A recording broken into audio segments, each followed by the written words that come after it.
The phrase never settle used to mean something. Back in 2014, when the original OnePlus One launched, it wasn't just a phone, it was an act of rebellion. For $299, you were getting the same processor as a $700 Samsung, paired with a clean, enthusiast-focused software experience that felt like it was built by tech nerds, for tech nerds. It was the flagship killer, a title it earned by disrupting an industry that had grown comfortable and expensive. But, as we stand here in 2026, looking at the remains of that legacy, it's clear that the OnePlus we knew didn't just change, it vanished.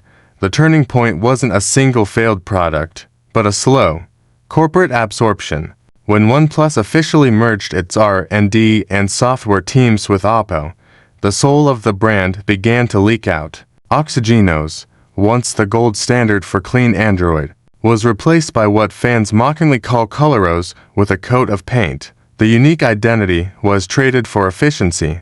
Today, reports suggest the brand is being systematically dismantled, with its independent operations folding almost entirely into the OPPO hierarchy. In major markets like North America and Europe, the once vibrant presence has shrunk to a skeleton crew, with rumors of a total market exit gaining momentum. It's a classic case of a brand growing up and losing itself in the process. To compete with the giants, OnePlus had to become one. They added the expensive IP ratings, the wireless charging, and the Hasselblad camera partnerships, but they also added the $900 price tags. In doing so, they abandoned the very enthusiasts who built them. Those users haven't stopped looking for value. They've simply moved on to brands like Nothing or Google's Pixel series, leaving OnePlus in a midlife crisis, too expensive to be a killer, and not prestigious enough to be Apple or Samsung at the top. So,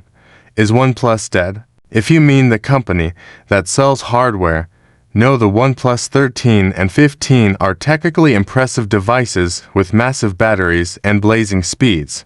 But if you mean the flagship killer, the disruptor, the community-driven underdog, that version of OnePlus is long gone. It has settled. What's left is just another pro-tire in a massive corporate portfolio, a shadow of a revolution that ended not with a bang, but with a merger.